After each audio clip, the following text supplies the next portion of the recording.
اس لیے کہ ہم سنیوں میں جلسے صرف گانے ہی کے رہ گئے ہیں اور کچھ نہیں ہے، ہو ہی ختم. کیا سمجھا کیا کہا کچھ پتہ ہی نہیں. نہ تو مرتبط ہونا چاہیے لیکن ہر چیز کی ایک لمٹ ہے. جب سننے والے آدھے سے زیادہ چلے جاتے ہیں پھر مقرر کو بیٹھایا جاتا ہے. کیا آپ گردے اور پھیپڑے آپ پھاڑو یا آپ کی ذمہ داری؟ میرے عزیزو، سنیت تباہ ہو رہی ہے، برباد ہو رہی ہے، لیکن ہم گانے میں اور پیسے لوٹانے میں بس ہیں.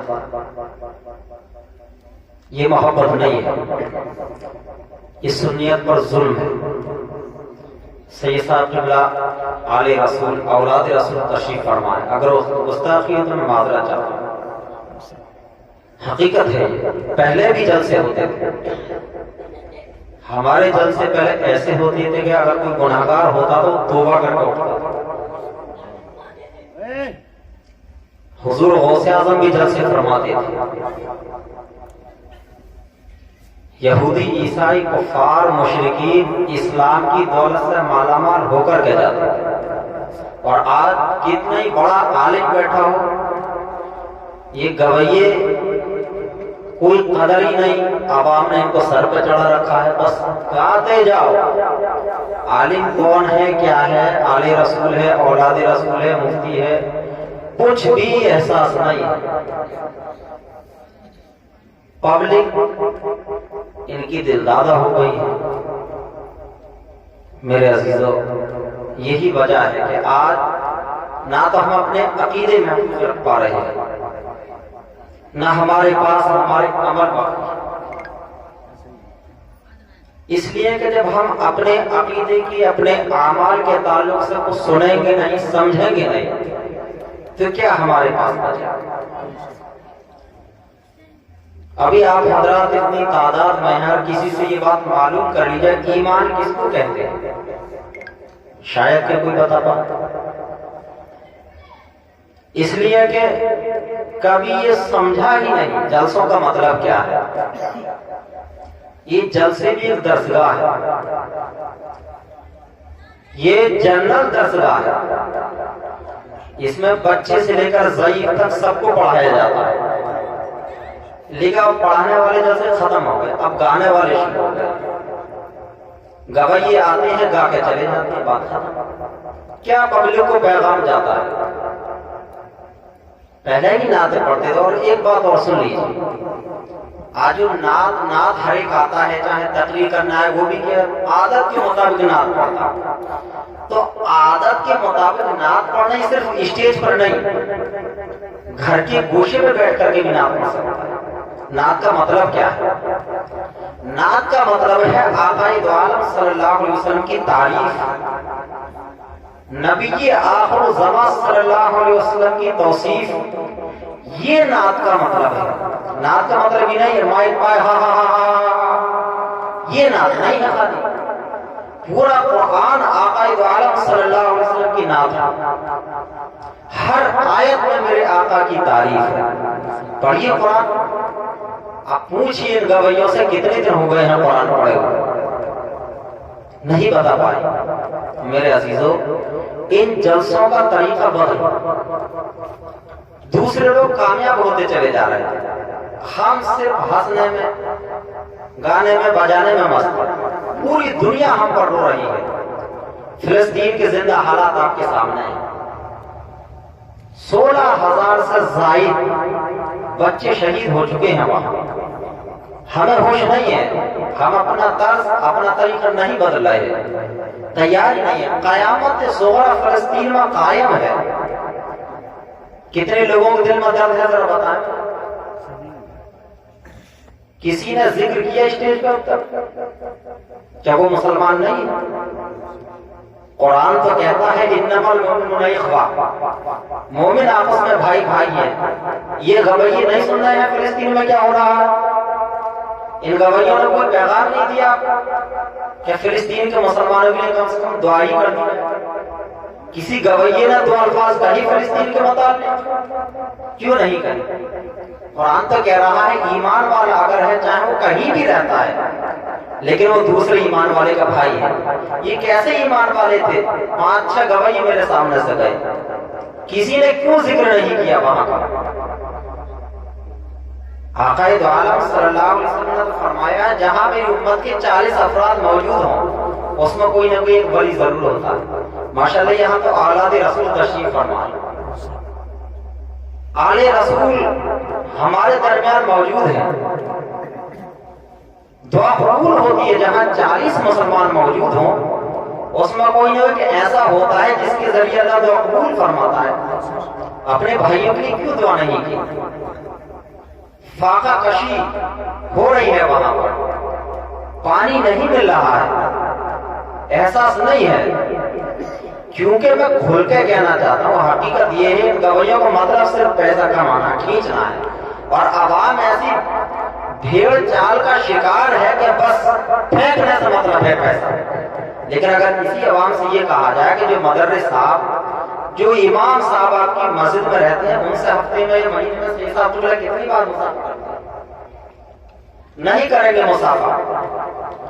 امام صاحب کی حالت کا خیال نہیں ہوگا، مدرس صاحب کی حالت کا خیال نہیں، ہمیں لٹانا ہے صرف ان گانے والا۔ میرے عزیزو نام تو سید صاحب نے ہی پڑھی تھی ماشاءاللہ، یہ بھی نعت پڑھی جاتی ہے۔ تو میرے عزیزو اپنے طرز اور اپنے طریقے کو بدلو، اس لیے کہ پہلا زمانہ ہم تک نہیں آ سکتا، لیکن ہاں ہم اگر اس زمانے کی طرف جانا چاہیں تو جا سکتے ہیں آسانی کے ساتھ، لیکن ہمیں اپنا انداز بدلنا ہوگا۔ آج ہم نے بالکل ایک دم اسلام کے خلاف جو طریقہ ہے وہ اپنا رکھا ہے۔ نعت پڑھنے والا آتا ہے، اس کی آواز اور اس کا سانس دیکھتے ہیں کتنا لمبا سانس ہے، یہ نہیں دیکھتے یہ باعمل ہے کہ نہیں ہے، یہ نہیں دیکھتے یہ باشرہ ہے کہ نہیں ہے۔ کتنے داڑھی منڈے اسٹیج پر آ کر نعتیں پڑھ رہے ہیں، بتائیے آپ۔ سرکار اعلیٰ حضرت نے صاف صاف فرمایا داڑھی منڈے کو نعت پڑھنے کی، اسٹیج پر بیٹھنے کی، تقریر کرنے کی اجازت نہیں ہے۔ ہم بریلوی کہتے ہیں اپنے آپ کو، آواز اچھی ہو چاہے شرابی ہو ہمیں منظور ہے اسٹیج پر چڑھانا اسے، سانس لمبا ہو دڑ منڈا ہو کوئی بات نہیں ہے، اسٹیج کی عظمت پامال ہو رہی ہے ہونے دو، دل کو جو ہے مزہ آ جائے۔ میرے عزیز یہی سنیت یہی بریلویت ہے؟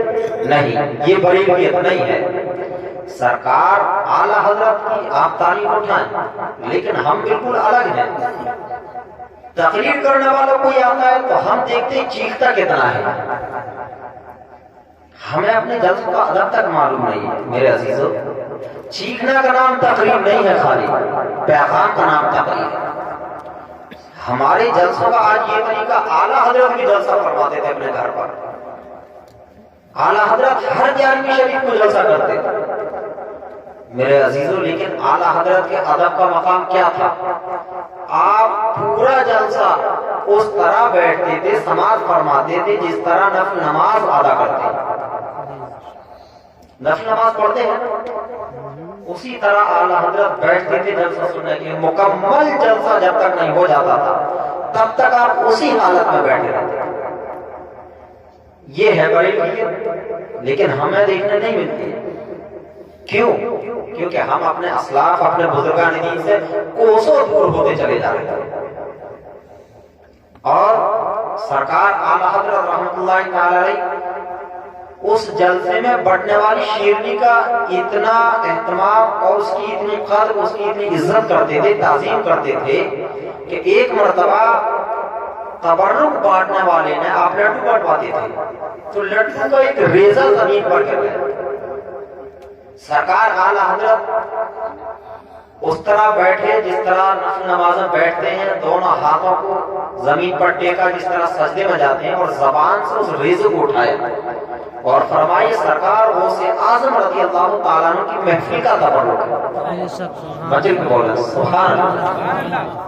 میرے عزیزوں یہ ہے عشق.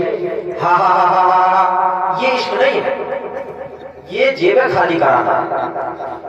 یہ عشق ہے. کوئی گوائیاں اس طرح کرتا ہے مجھے بتائیں، گائے بھاگر.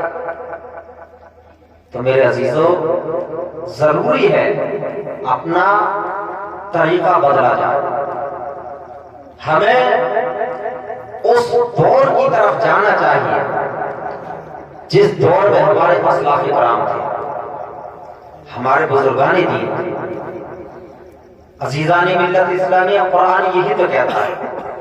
قرآن فرماتا ہے الذی خلق الموت والحیات لیبلوکم ایکم احسن عملا.